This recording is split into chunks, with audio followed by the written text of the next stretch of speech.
Good afternoon, everyone. Happy Tuesday. Hope everybody's doing great. Had a great weekend. Slow trading today, right? Uh, Welcome, everybody. Gabe Velazquez here with you, transparenttrading-solutions.com. Hope everybody is doing well.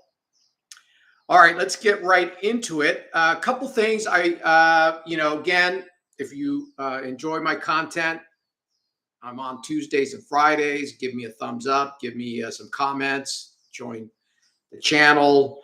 I also have, by the way, for those of you that are interested, and obviously we get a bunch of views after here.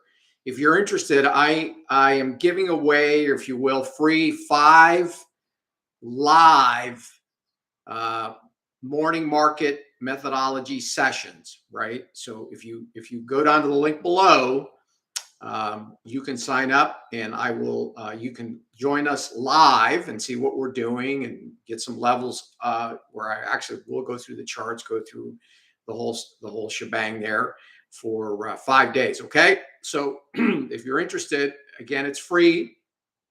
Basically join us for 5 sessions free down at the link below. Okay.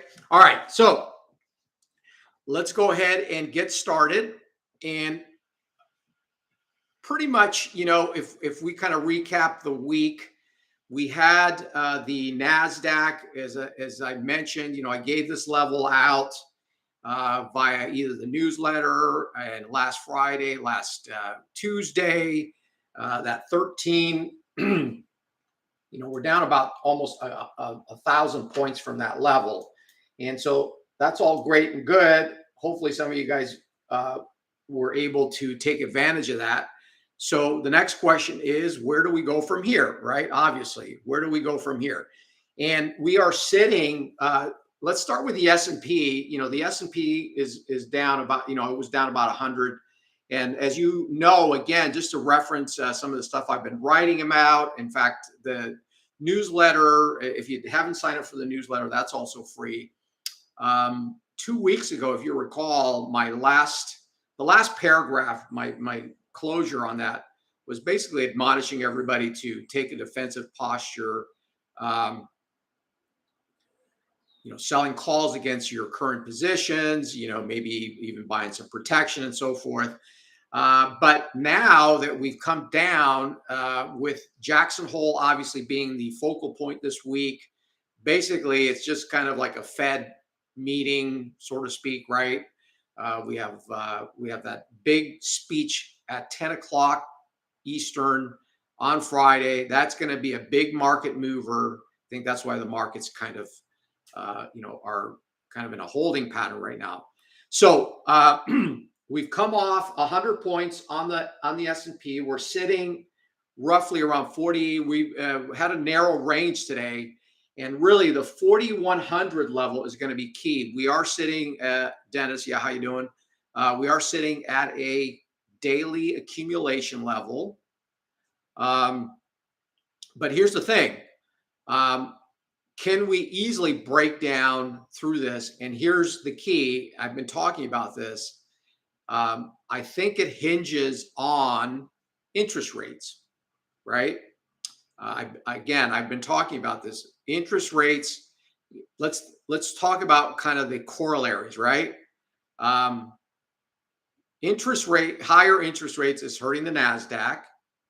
That in turn, higher interest rates is strengthening the dollar. So those are all corollaries, yes. And so, and by the way, and I did kind of write about this as well. So the dollar did hit that, tested the prior high, that 968 high, 109.68 high from June. In fact, that happened last night, and it did pull back a little bit. So here's the deal. If the dollar does not pull back hard from here, and in other words, keeps going up. By the way, the next distribution area, if you look at your weekly chart of the dollar, DXY, the Dixie, 110. Okay. The next level on the Dixie, pull it up. You're going to have to go out to 20, about 2008, I believe. is 110.70, 112.10, right? Um, that coupled with bonds, in particular, again, just focusing on the 10-year because that's the benchmark, right? That's everybody looks at the 10-year. That's what mortgages are pegged against and so forth. We're sitting again at a very critical level, 117.20 on the 10-year. And I think I wrote about this weekend. If we break 117, then that I believe we're going to test the lows on the 10-year, i.e., the yield, the 3.5 yield on the 10-year, which none of that comes in around 114, by the way, on the 10-year. If we surpass 3.5, which I think eventually we will, all of that is just not good for stocks, correct? So even though, again, we're sitting at daily accumulation, I'm kind of watching and waiting because I don't think it's gonna, I don't think I mean, could we rally from here? Yes, of course. But even if we do rally, I do believe coming into the fall with everything going on, inflation still high, and especially now with oil breaking above 95 or close to breaking above 95, all of that is setting up for. All told, here's the deal on the S&P, and obviously, Friday's going to be important. Got to hold 4,100. If we drop below 4,100, by the way, so let me give you some areas. There's a gap above. You'll see it from Sunday. That would be a nice short on the S&P. All the Nasdaq and the S&P both have those gaps, right, from Sunday. That would be the first kind of actionable level to short against. Yep. On the buy side, if we break down, and I can tell you, basically, watch the 10-year. If the 10-year breaks down, we're going lower, bottom line. Okay. So where do we stop going down on the NASDAQ, on the S&P and the NASDAQ? Well, obviously we don't know for sure anything, but there's some levels I'm looking down below in the S&P. I do ultimately believe that if we do bottom out, we're going to bottom out around 4,000, right? That again, because that's the next daily accumulation. But that's I think ultimately we're going to head down there. Okay. If that scenario plays out where the 10-year tests the lows or breaks to new lows, you're probably easily going down into the 4,000. There is a little level in between around the 450 that could cause a little bit of a pause as well. So that's kind of where we're at on the S&P. NASDAQ still underperforming. Today it's actually acting a little bit better. I'm looking at, again, under the surface, the semiconductor stocks are really, they're actually, they didn't do too bad today. So they're kind of holding up. Look at AMD.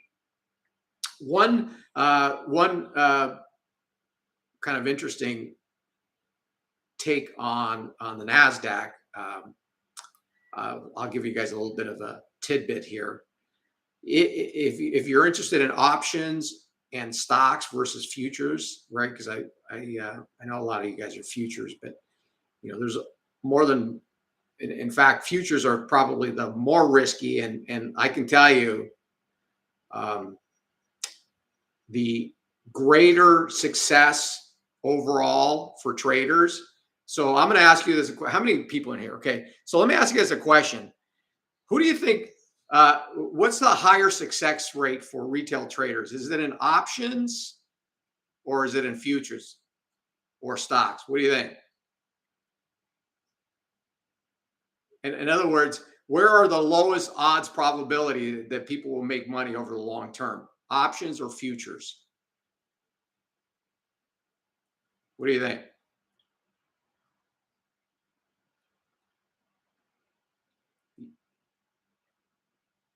Nope. Yeah, most people lose money trading futures, Trina. But it's like the moth to the flame, right? Right, Jeff? And you guys, right? Uh, uh, yeah. So yeah, Trina. Yep.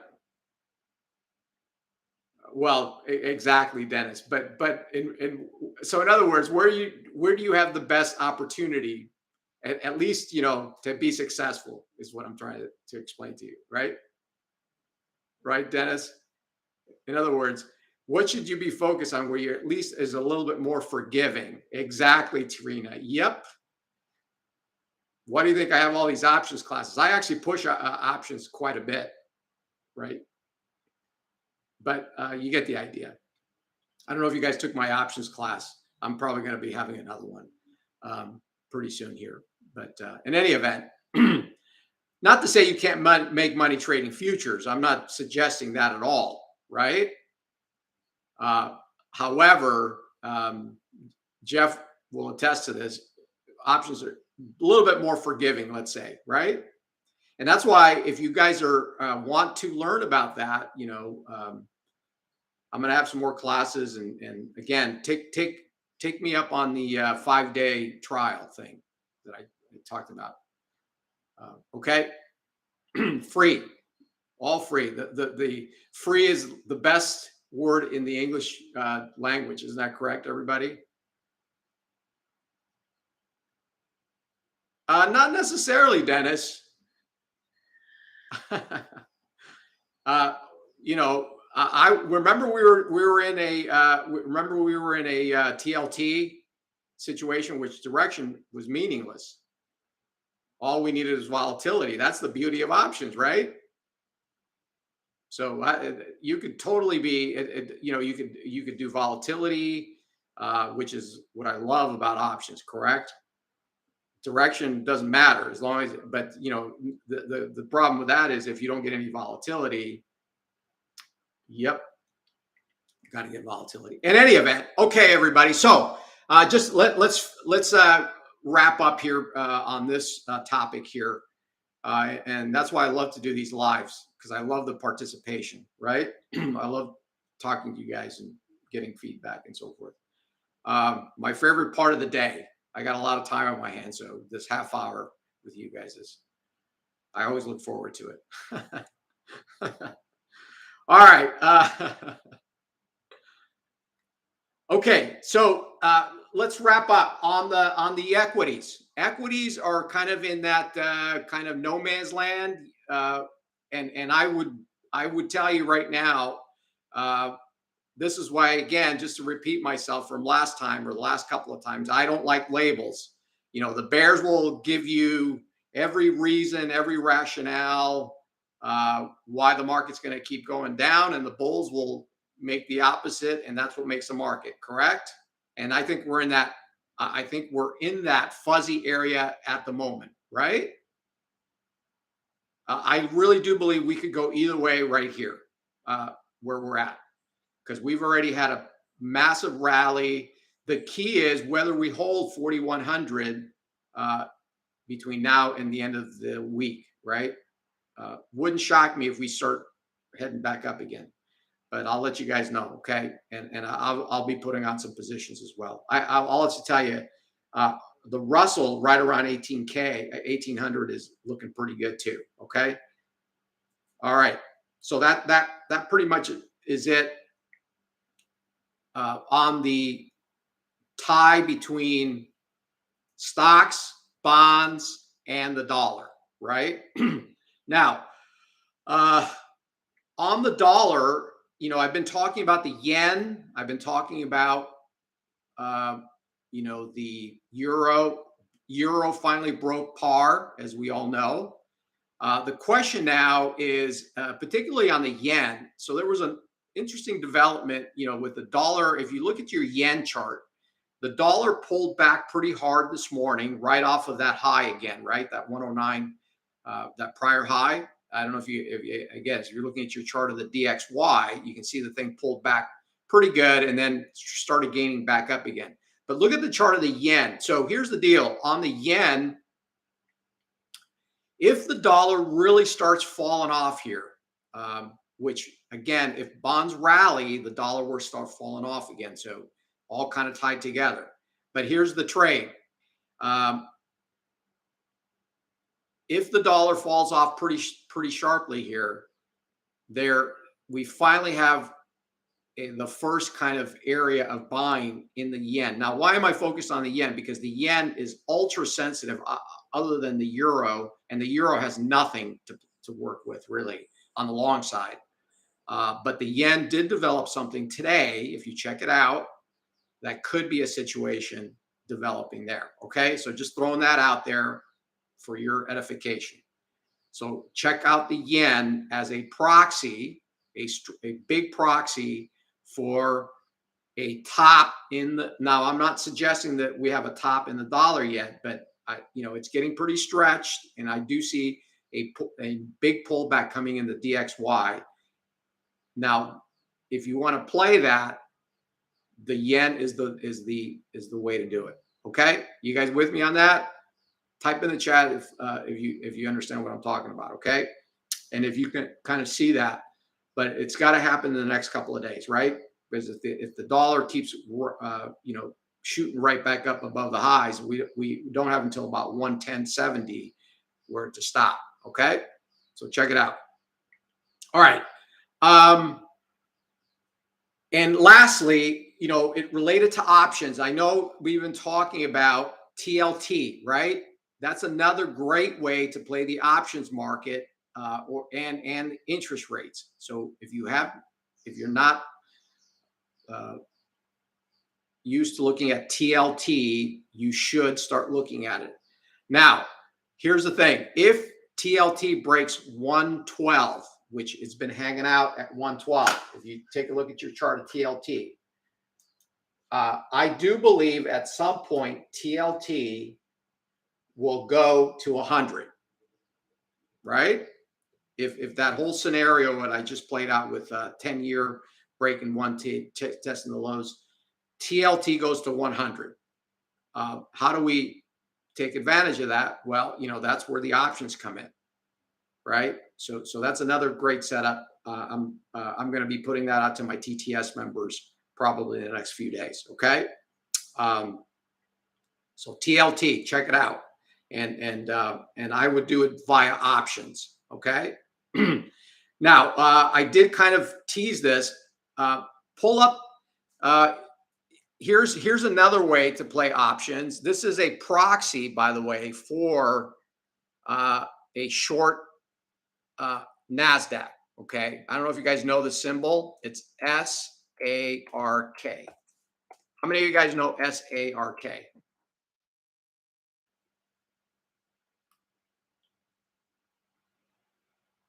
Okay. If you don't know what SARK is, that ARK fund, that innovative fund, whatever, the Kathy Wood.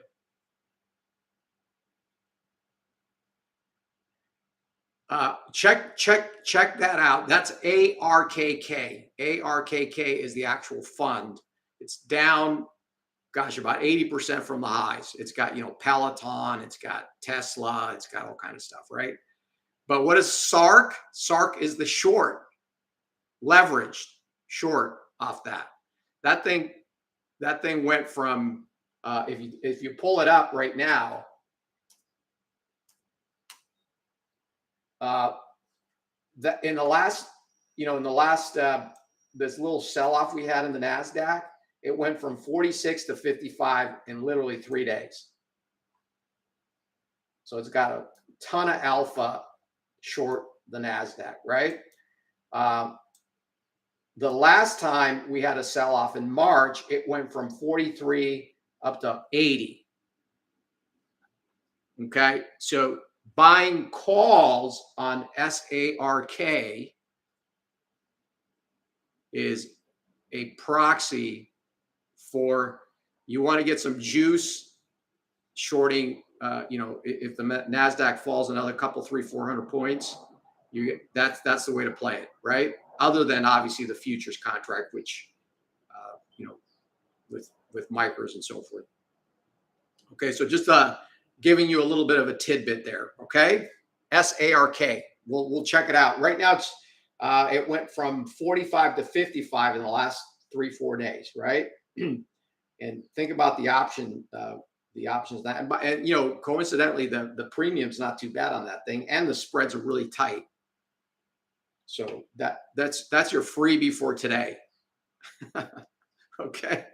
All right. Let's move on to oil and nat gas. Another two markets, right?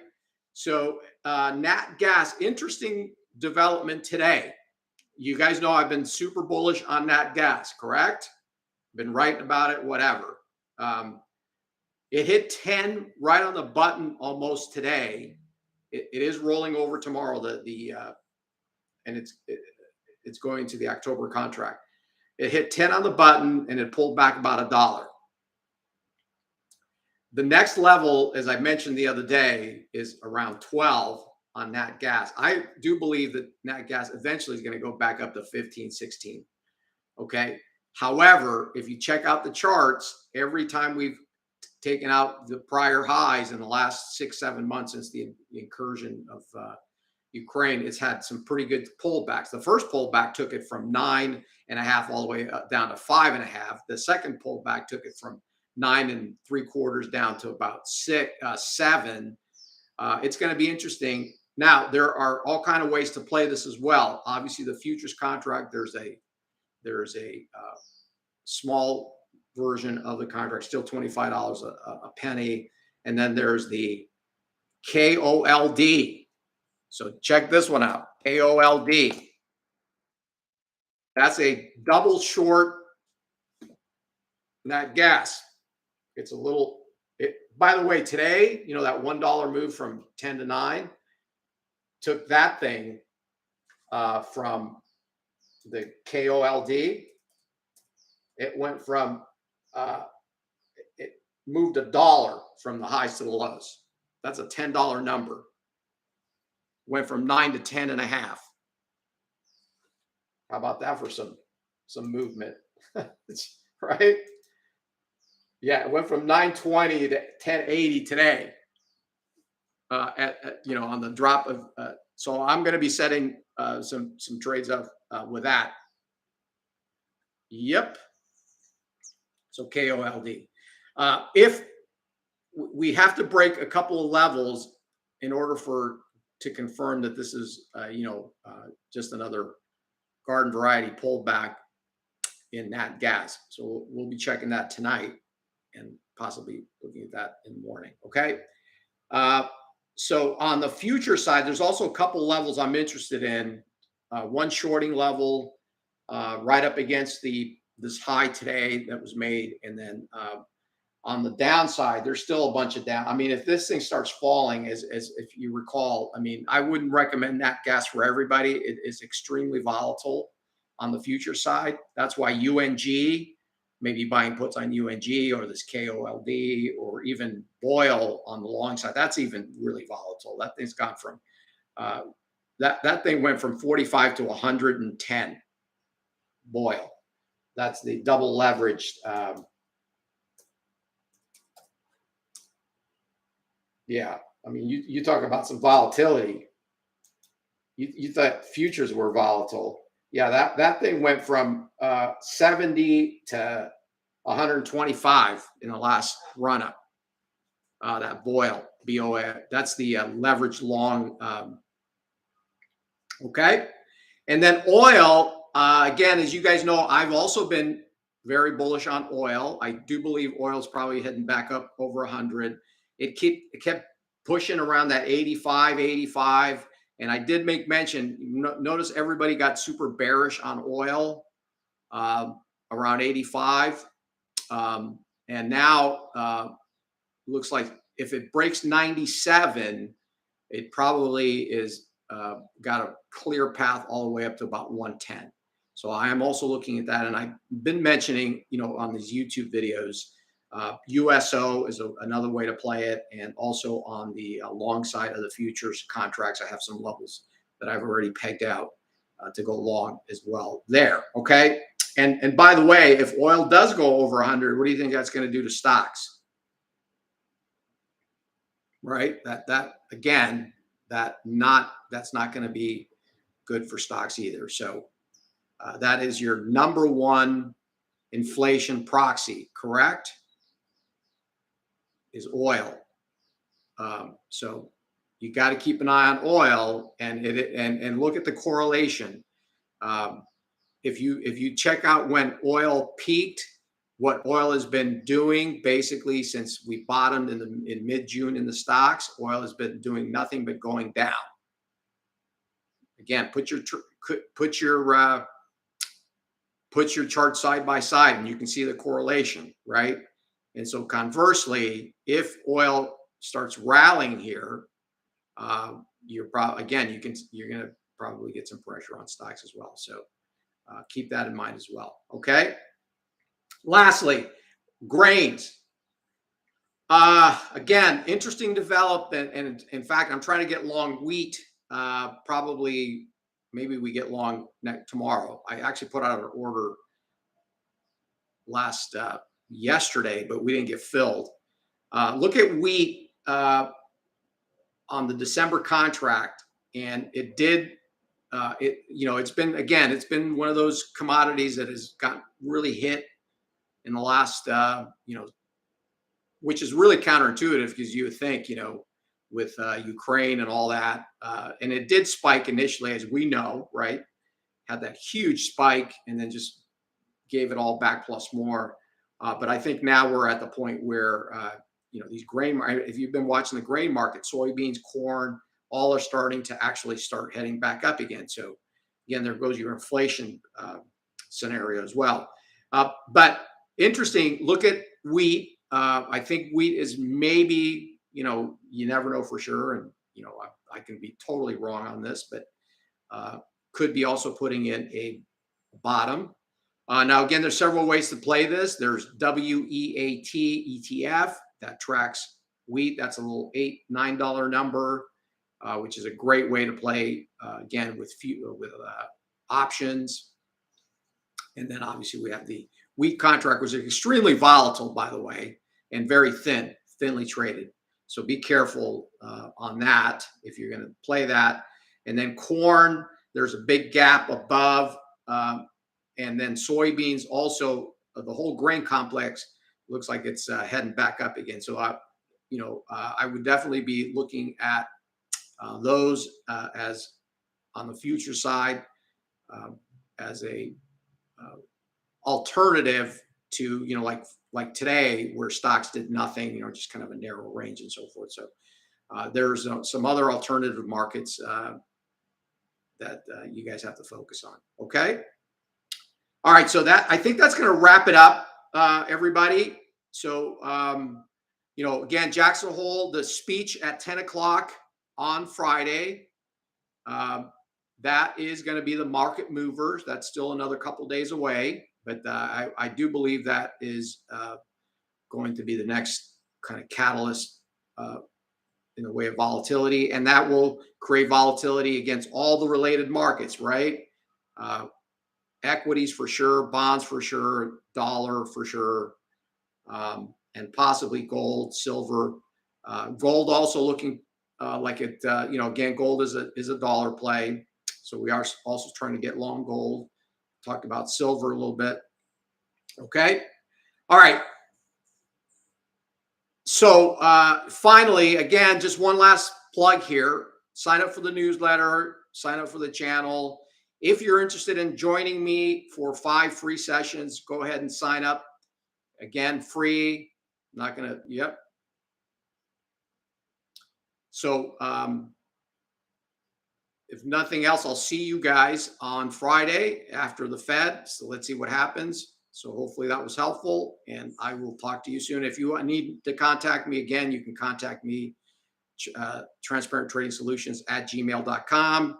You can private message me on Twitter and so on and so forth. Have a great rest of your week, and I'll talk to you on Friday. All right, take care.